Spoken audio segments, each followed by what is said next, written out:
कार्यकर्ते आहेत जय जिजाऊ त्यांनी जिजाऊ वंदना म्हटली पहिले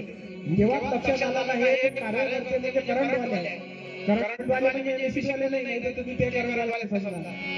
आमचे आम्ही एमएससी वाले आम्हाला करंट जास्त आढळतो तर म्हणून त्या जिजामातेनं शिवबा घडवला आणि त्या शिवाजी महाराजांनी काय केलं निर्माण स्वराज्य केलं तर असं केलं काय कारण संस्कार कसे टाकले संस्कार जर चांगले टाकले तर पोरगा काय तयार होईल जिजाऊ तयार होईल आपला शिवबा तयार होईल भीमराव तयार होईल संभाजी महाराज तयार होईल महात्मा फुले तयार होईल आणि टाकले नाही तर काय निघणार ना आता जे लेकरं आपण काय नाचन असं म्हणतो म्हणून तो नाचायला निघाला पाहिजे चांगला निघाला पाहिजे म्हणून संस्कार करायला पाहिजे आणि त्यांचा बाहेर कोणता जिजामातेचं सिंदखेड राजा पाऊले चालू द्या सिंदखेडची वाट पाऊले चालू द्या सिंदखेडची वाट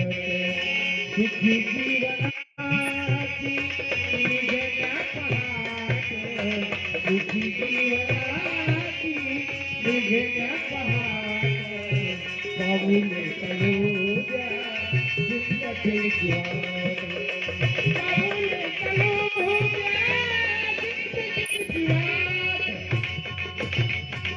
स्वराज्याचे माहेर धन्य मातृतीर्थ स्वराज्याचं माहेर म्हणतात त्याला कारण इथून शिवबाचा शिवबा घडले जिजामाता घडल्या त्यांच्यावर संस्कार झाले म्हणून स्वराज्याचं खरं माहेर म्हणतात सिंदखेड राजा सिंदखेड राजाला एक वेळा जाऊन पहा बाकी हे मंडळी गेली असेल तुम्ही गेले आहे ना आम्ही दरवर्षी जातो कारण ते वारी जशी आपण पंढरीची वारी करतो जसं दीक्षाभूमीला जातो तसं सिंदखेडला जा एक वेळा अवश्य जा कारण ते असं तीर्थक्षेत्र आहे स्वराज्याचे माहेर धन्य मातृतीर्थ बघण्याची दारे जिजाऊची वाट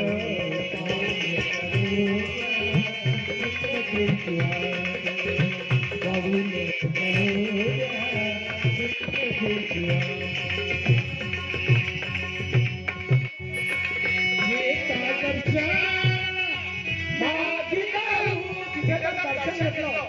तुम्हाला वेगळी स्फूर्ती लक्षात ठेवा आणि तुम्ही जे खुर्च्यावाले आहे ना समोर या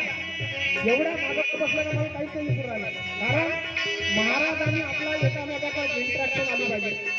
संवाद झाला पाहिजे या समोर समोर शहर समोर घ्या मागा नकापासून कारण आता समोर जायची वेळ आहे या मधुकर